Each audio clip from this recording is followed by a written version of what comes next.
Welcome back to Almost Nowhere, the podcast where actuaries, data scientists, and industry leaders explore what's next in risk, resilience, and innovation.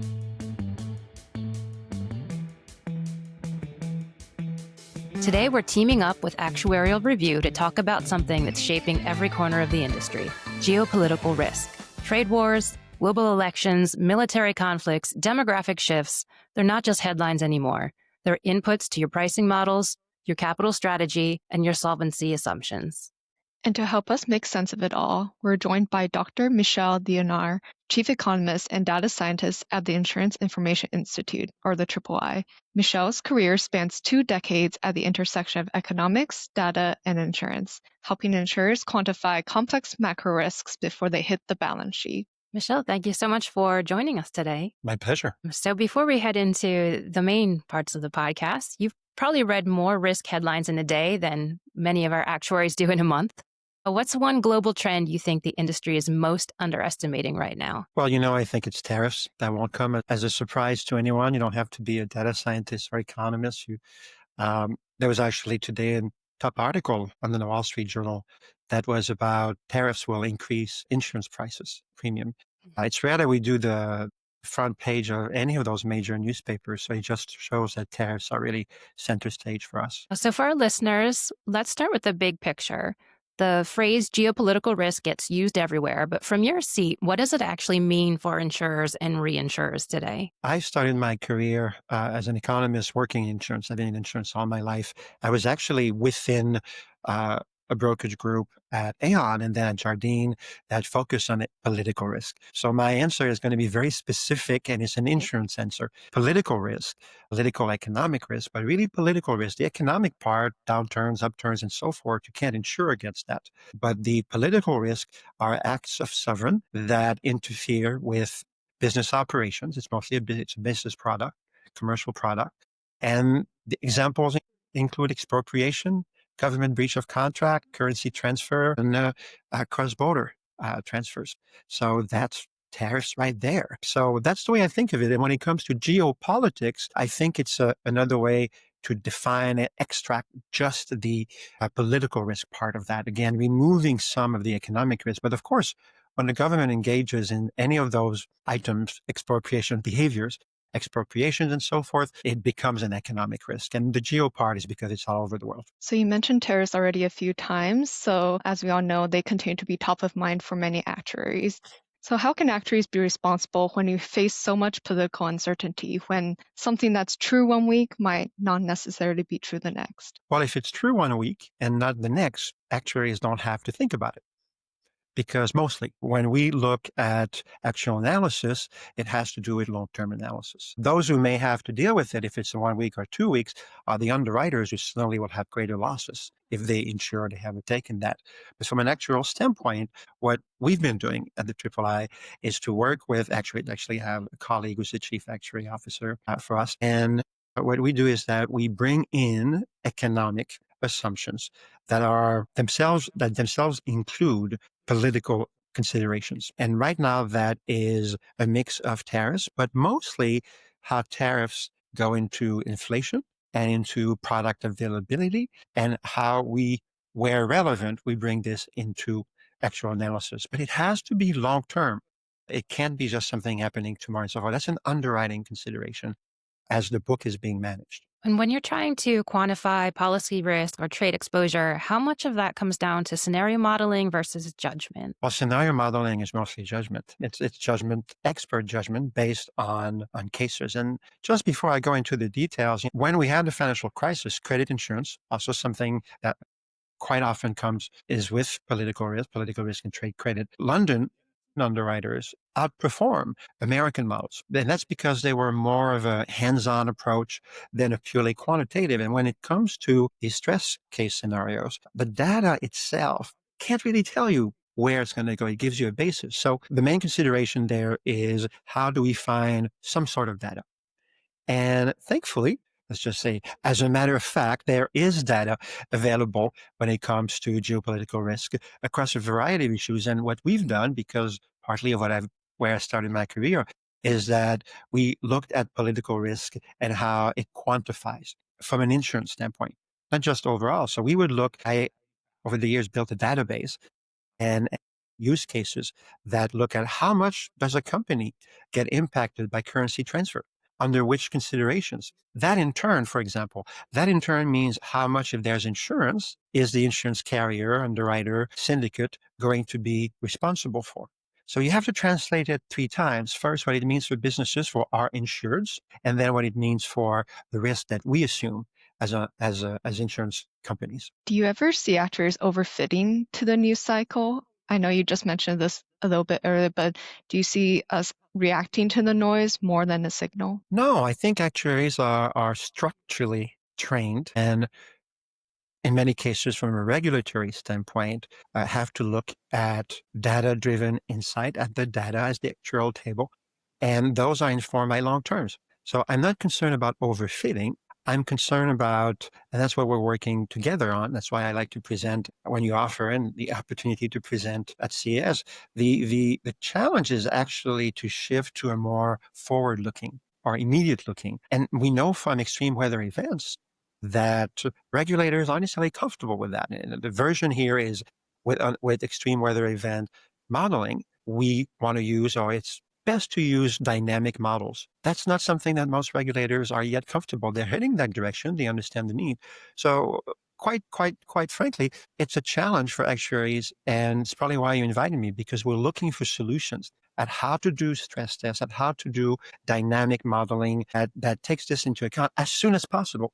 And then the challenge is, will it get into the actual tables? We need a few years of that. And traditionally, geopolitical risk, less so economic trends, doesn't last several years. But for that moment, it's a big problem for our underwriting colleagues. Do you have any recommendations for how to balance some of the short-term volatility with the longer-term structural risks? Well, there's a difference between being able to do that and then have it be acceptable for regulators in the context of rate setting and reserving and so forth. Traditionally, we underfit, to use the term you used earlier, when it comes to this for our reserving and when it comes to it for rate setting. We saw that, and then we have to catch up.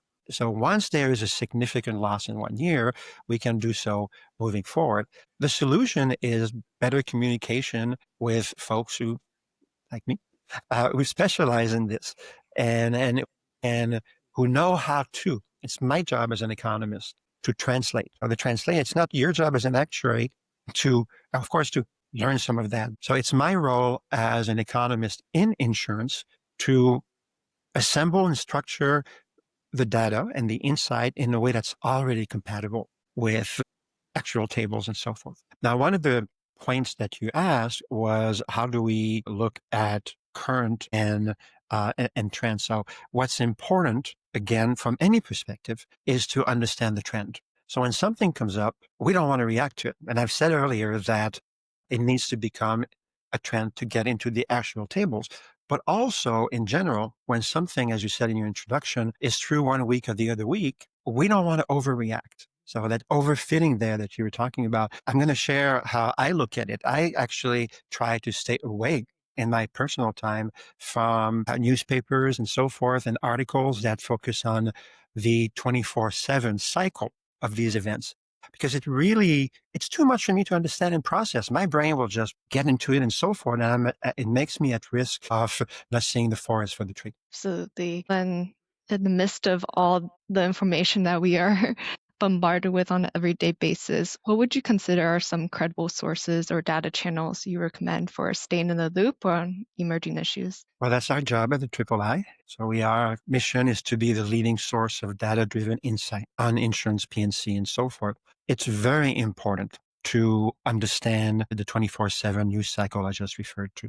So it's not just credibility, it's relevance. And we may be looking at the daily unfolding, but the question, when we think of it from a work standpoint, is where are these transition points, pressure points, and so forth that a lot makes this relevant to what we're doing. Now, you asked specifically about sources. There is a challenge to go to talking heads and specialists and so forth, or folks who are not looking at this from a P&C standpoint. So my first recommendation in terms of getting advice, getting insight from people, go to PNC sources. So don't go into the trade, don't go into the media such as the Wall Street Journal and so forth. Very good. However, try to find all of this in the specialty press, the industry press, in trade associations, not just us, but many other. The CAS is a good place for that as well. You had us and me and my colleagues and others topping on these issues. So that's for the sources. Data-wise, the best source is your own book. Everything is unique to not only our industry, but then to specific companies, specific lines within that companies and so forth. I had a consulting firm that looked at, not AI back then, we called it machine learning, it's continuous. And I thought I was coming in with, let's spend all this money on getting you the right data and so forth. And as I learned, I came to realize that the company's own data is where I wanted to go to mine insight. So if you look at your book, how do I make that in practice? We've been looking at COVID, and I've been referencing the COVID period in terms of replacement costs and in terms of growth as a good benchmark to look at. Whatever happened during COVID is likely to be your worst case scenario. So we're coming back to what Alicia and Sara, you're asking earlier about scenarios and overfitting.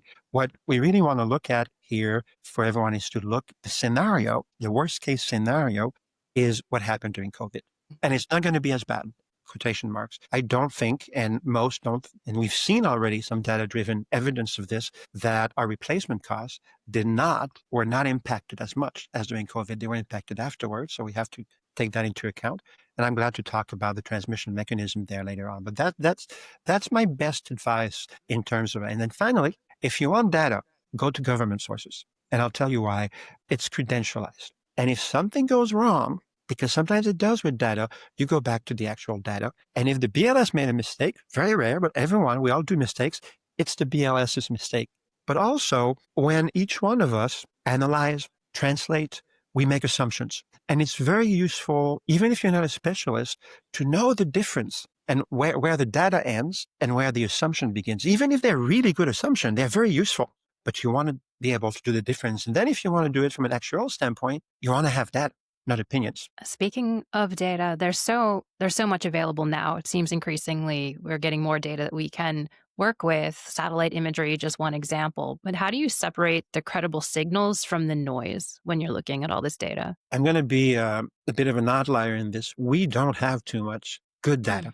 There's a lot of data, but it requires data structuring, requires now AI, great help. On average, for a task that's data-driven, 80% of the time of the work is structuring the data.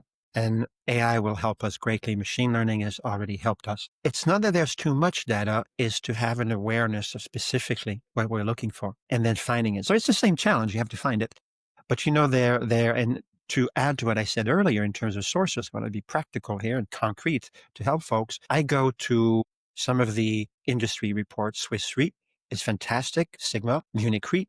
The Re's do fantastic research. They have a lot of data internally through reinsurance, and they've invested in systems that allows them to do that. The brokers, Aon has great reports as well, Tower Watson, and so forth. So that's a good place to start finding the data.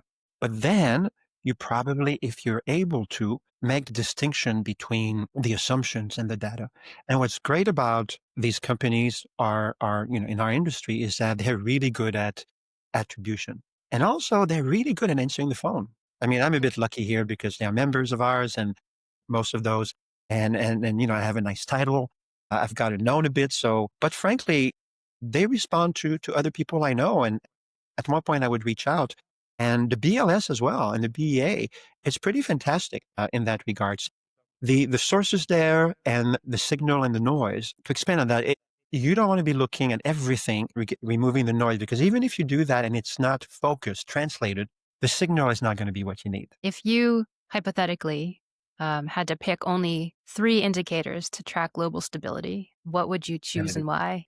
It's a challenge because there are multiple types of stability. So as someone who works on behalf of the industry, members pay us. So we work for the industry. We have to think from an insurance standpoint. So I always look at a situation, going back to my political risk training, and say, okay, this is unstable. This is an issue. Let's look at Venezuela right now. But what does this mean for us as a global industry? Well, U.S. carriers have fairly limited exposure, certainly now, but if it was 10 years ago, they had more through the energy industry on the commercial side. So I would think right away, this has to do with commercial insurance. And then I would think which industry.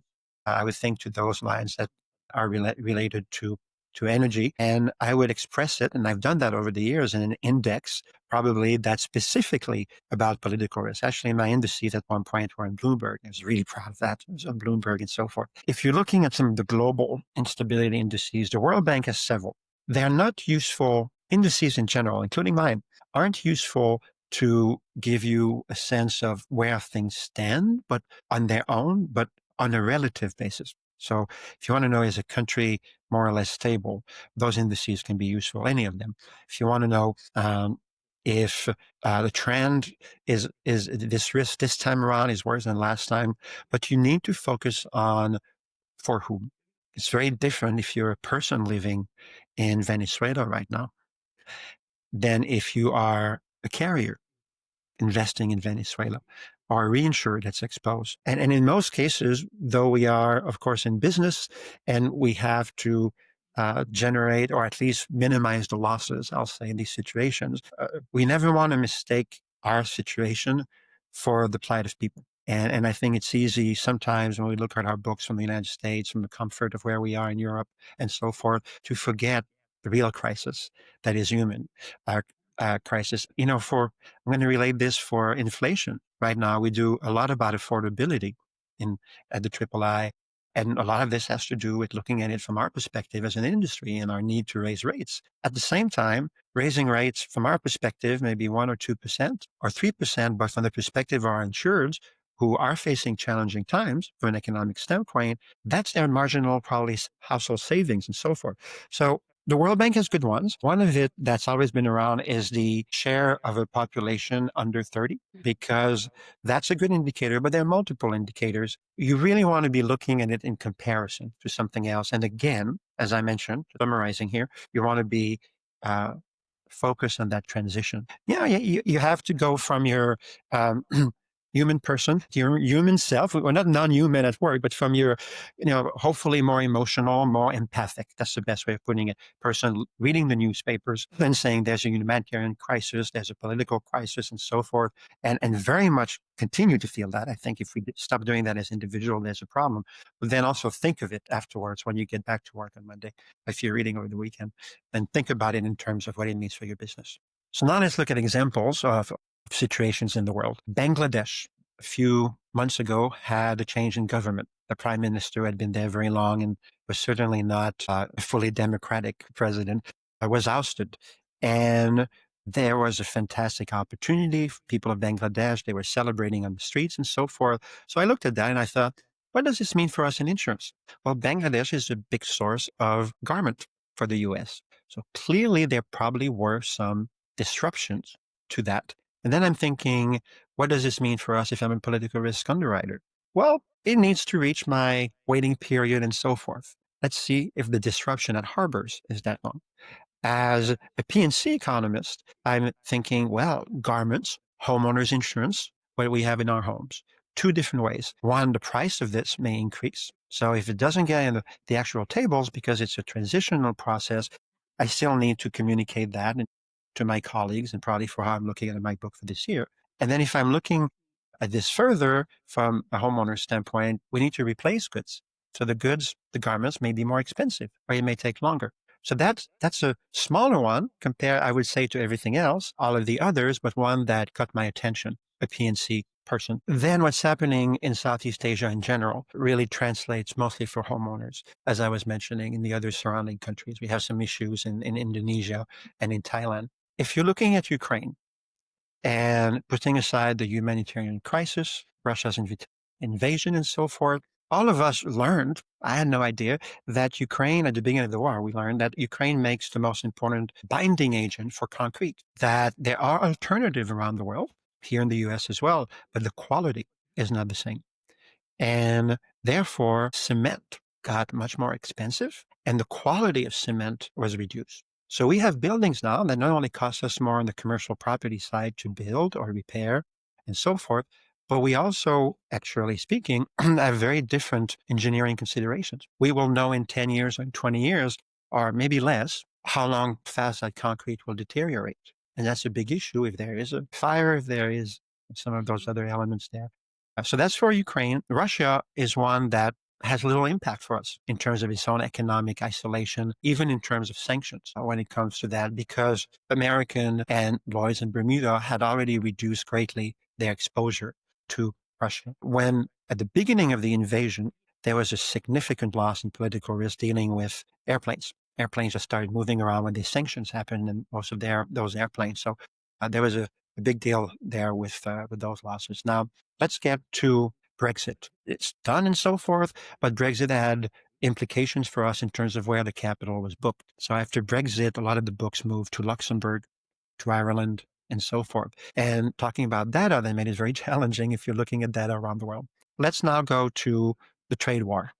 And what we found so far is that the trade war has had the tariffs, but also the instability has had less impact than we expected. Thankfully, worst case scenario, even by COVID standards, using that one, that materialize. It doesn't mean it's not going to materialize because the intermediary factor was inventories. We were very strategic as companies and as households. It's pretty amazing to buy earlier and to postpone when there were higher prices. So that's one of the big issues right now in terms of understanding inflation. And that's why the Fed has said a few days ago that it cut again, but it may not do that again. Also, we don't have BLS data as recent. We skipped October, but as a result of that, we're really flying blind right now as economists trying to understand the U.S. economy. Another example that also could come back, but it's the U.S.-Canada trade border, mostly for auto. Again, there was a lot of pre-buying, pre-building of inventories. A very good example of something that had little impact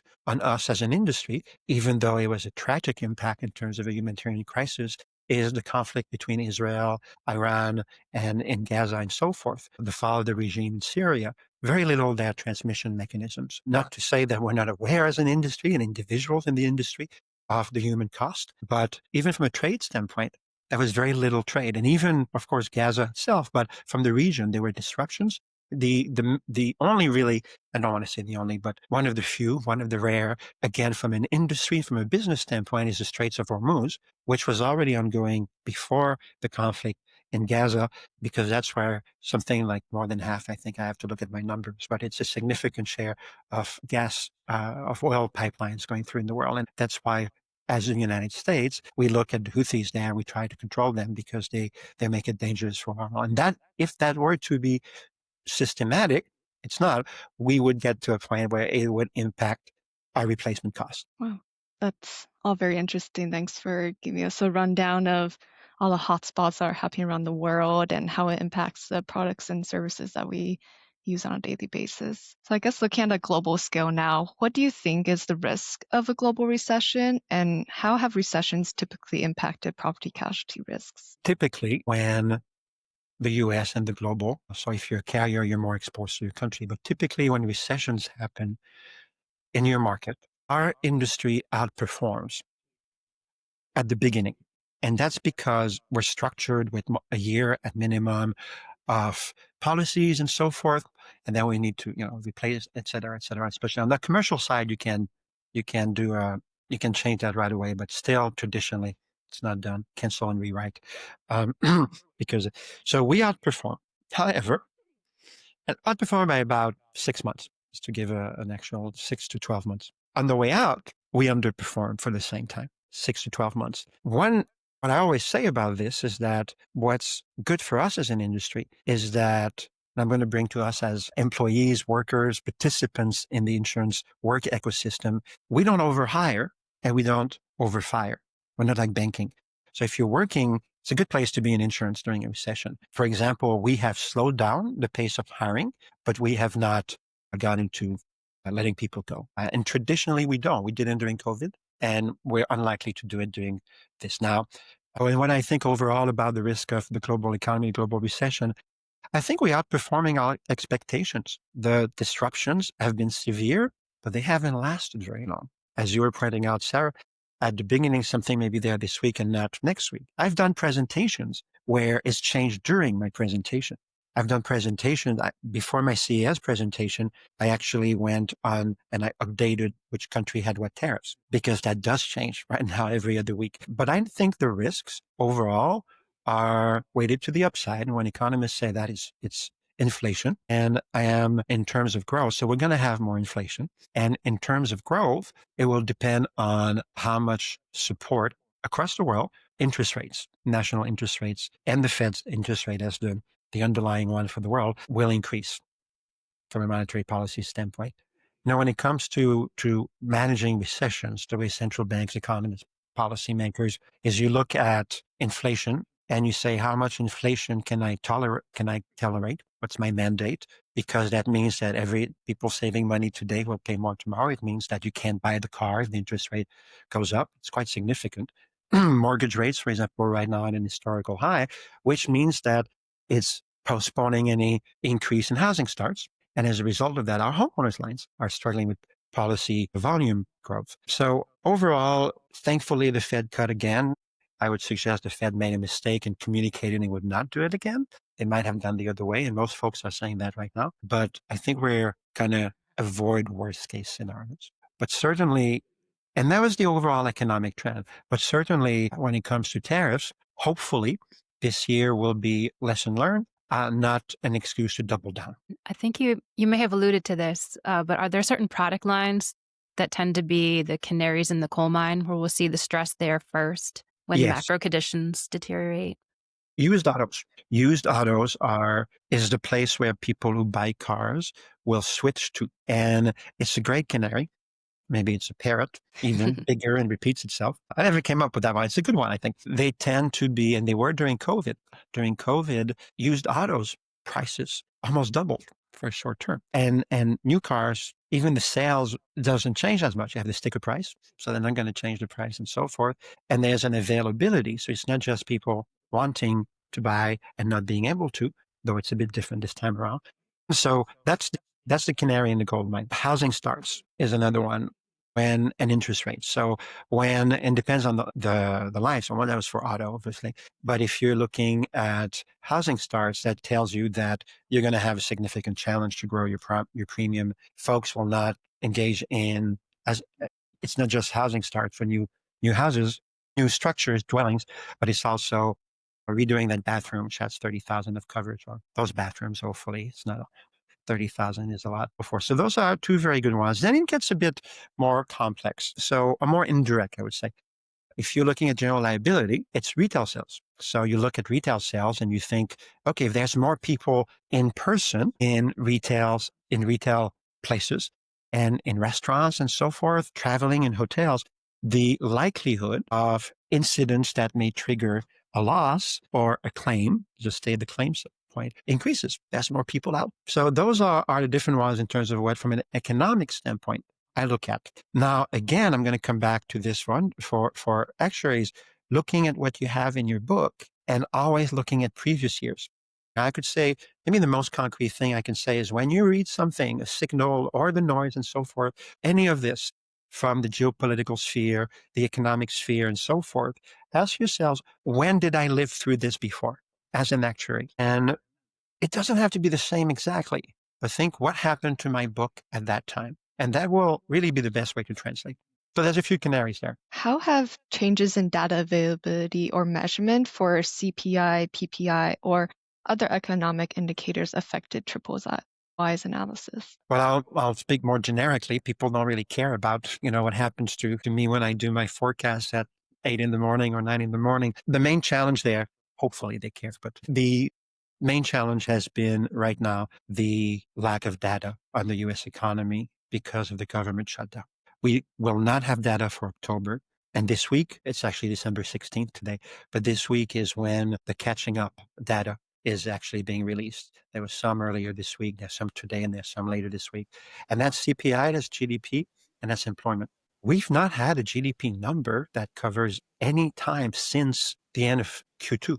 We're already at the end of the year. That's almost never happened in the US. That's never happened in the US. So that's an immediate challenge. And that means that forecasting is even more important. However, because of the instability, the uncertainty, forecasting is on the trend. which means that it cannot include those stress tests or validation for those stress tests. So the availability of data is very challenging. Now, this trend in the US is not new. It started under previous administrations, both Democrats and Republicans. So it's a bipartisan concern in that regard. We've been cutting across the government, and obviously everything needs to be cut. And the BLS has started to let go of certain series and or change the number of times they update, the frequency of updates. Quite often, those series are the ones that businesses care the most about what's happening to their specific market and those factors impacting their market. So that's the situation we're in. The BLS and the BEA is starting again, hopefully for much wider reason, but specifically in regard of data, we won't have an additional shutdown. Now, overall, though, I can't respond to any question about data without talking about AI. And AI needs to be trained on something. And AI right now is being trained significantly on language. And that's not data. And if you go back to what we were saying earlier, the narrative, the writing around it that AI extracts value from, meaning from, is written. If largely, some of it is data. I shouldn't say that, but a lot of this in terms of, I'll put caveats there, but I think folks will still accept my point. But that means that all of that expert commentary, all of that non-expert commentary is going to be cut up by it, and that increases the risk of the wrong answers. So I find AI to be very useful. We're all starting to use it. We're all going to use it more and so forth. But one needs to be, again, use it to find a data source, but then go back yourself. If that source is important enough to use, never use data you don't know about the data. Actuaries wouldn't look suddenly about a book or about a table without understanding it. Never use data you don't know about. And that's why you want the most primary data, which is traditionally in government. So are you seeing a meaningful uptick in riot or civil commotion activity that insurers should be monitoring more closely? No. And that one I'm saying right away. That's one place where the press in general, in any country, whether it's on the left or the right, it's good news. You just put a few people, and I'm going to go back. I'm talking about it a lot today because of the topic. But when I was in political risk, my colleagues and I would see front page riots in Buenos Aires and or protests, and it would even be written by the journalist who's there. Oh, I'm here today. I'm unable to get around town and so forth. In most cases, that was not the case.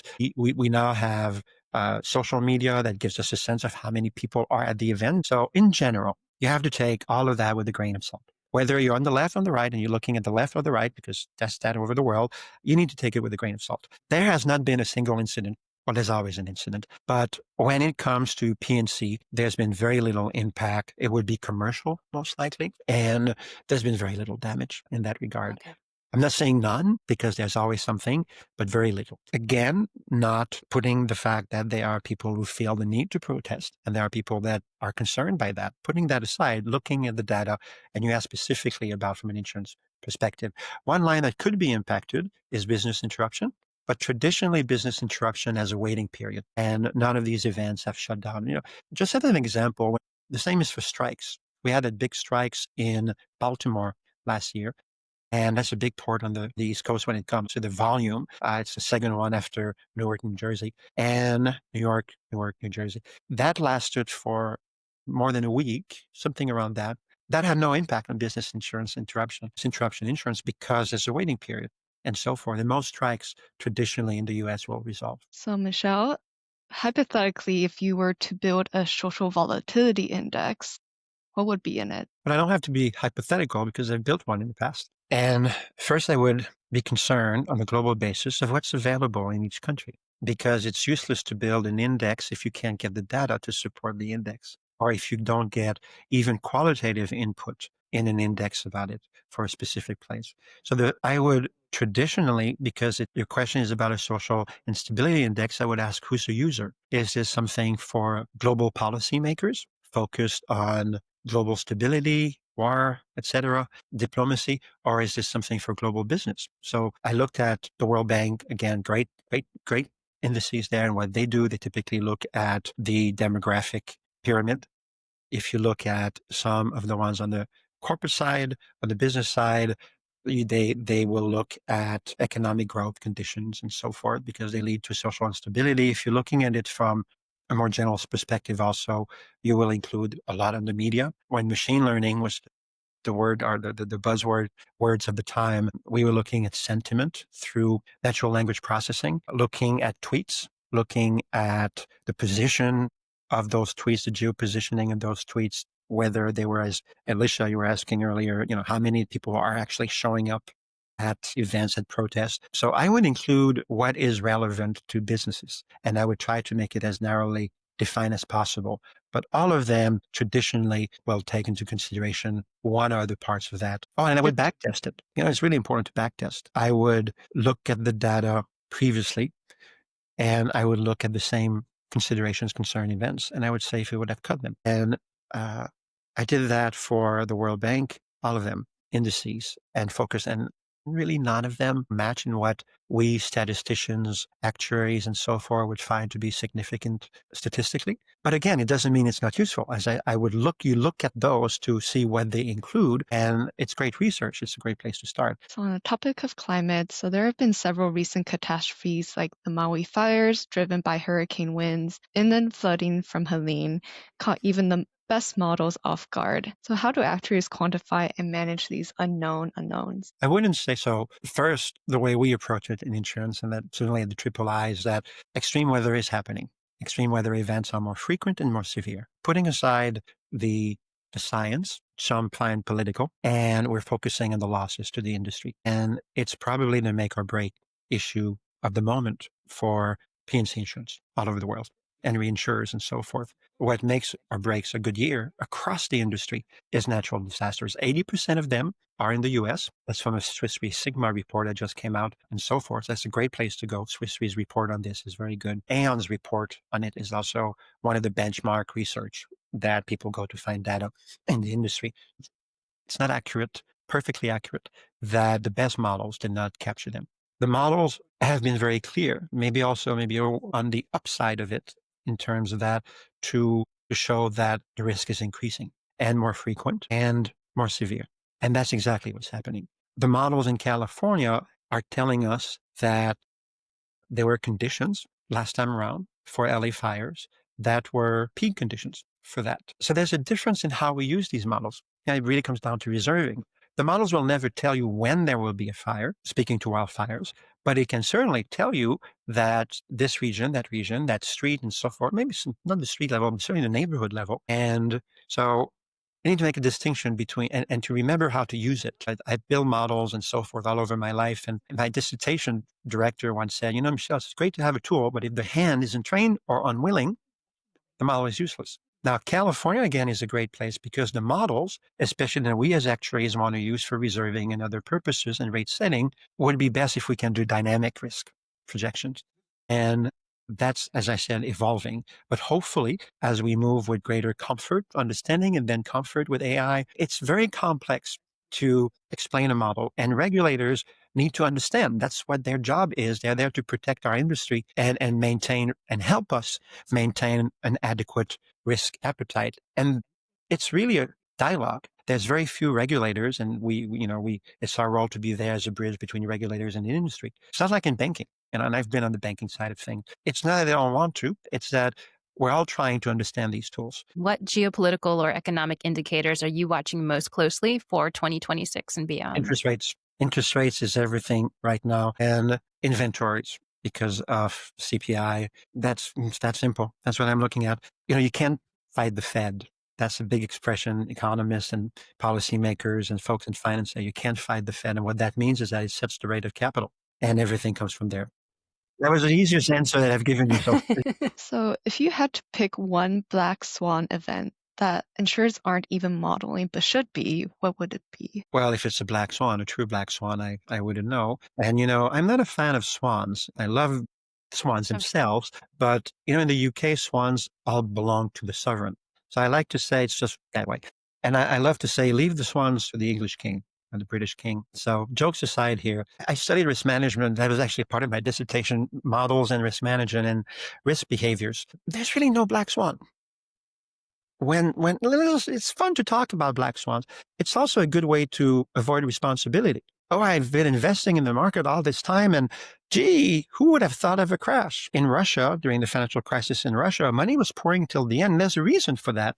A lot of them are about bubbles. Some of risk-taking in general, just say risk-taking behavior. So there's a bit of a patting oneself on the back. Oh, I didn't see it coming because no one saw it coming. So I'm not a fan of swans, even when it comes to using it as a business planning tool. Going back to what we were saying about geopolitical risk, if you have not at this point somehow or even tried to look at tariffs and the impact on your actual books, don't make up excuses about a black swan related to tariffs and trade. If you are not right now concerned about inflation when it comes to your replacement costs, especially after what we've gone through COVID, you're not really doing your job and identifying those resources and so forth. If you are not aware of the greater risk and severity, frequency of extreme weather events, it's not happening. You're not doing your job. And the industry, insurance, we manage risk. We're really good at it. And that's why we have a reasonable and adequate policyholder surplus that is a multiple of what even our conservative scenarios would do. So we are exposed to extreme, to swans type events, but we also have much greater assets to make up for those events. So it's a black swan. I wouldn't know what it is when it comes to that. I'm trying to think of one, but I wanted to say an asteroid falling. We should be aware of that, but then it probably would not be an insurable event. And an earthquake is probably the one that we have to be the most concerned with. It's 40 billion of losses in LA, and tragic again, human, etc. But 40 billion, if it were an earthquake, the industry doesn't have the ability to pay for that in terms of our policyholders surplus. But even an earthquake, people will probably say the models couldn't predict us, but I could mention visiting folks in California who are specialists in those models, and their maps, we've been told that the likelihood is increasing and so forth. We know there's a great deal. I'm not even going to try to explain because I don't understand it enough, but there's very specific areas. And if we want to know which area would be the most impacted in LA, there's a whole area that's sand. So that would be most impacted. But so I'm not giving you the answer you wanted there, but I am covering many types of events.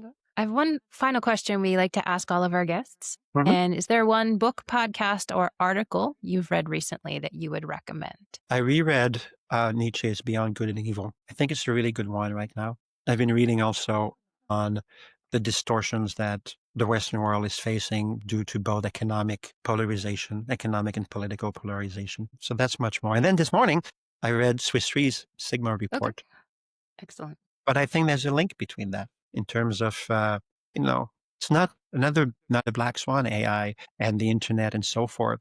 Last time globally or in the Western world it happened was the printing press, which suddenly put the Bible in everyone's, in religious texts, and then that started the Reformation. So it wasn't the black swan that the internet would lead to polarizing folks, because that's what happens when a new source of information comes out. Well, thank you so much for joining us today. This has been really, really fascinating. Hopefully we can have you back again. I just feel like we still have so much more that we could cover, but I'm sure our listeners will really love this start to the discussion. What I really love about it is that it reminds us geopolitics isn't abstract, it's actuarial as well. So these aren't just global headlines, they're risk inputs. It's my pleasure. Thank you so much for having me, Alicia and Sara. If anyone in your audience wants to reach out to III, my email is michel@iii.org. Perfect. Thank you so much. And for our listeners, as always, any thoughts, questions, or spicy takes about how geopolitics impacts insurance,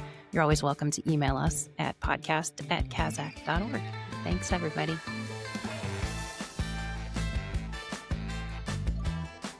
The views and opinions expressed by the hosts and guests on this podcast are their own and do not necessarily reflect the official position of the Casualty Actuarial Society, its subsidiaries, or the employers of the hosts and guests. This podcast may discuss topics related to insurance and regulatory issues, but the information shared should not be considered as legal or regulatory advice.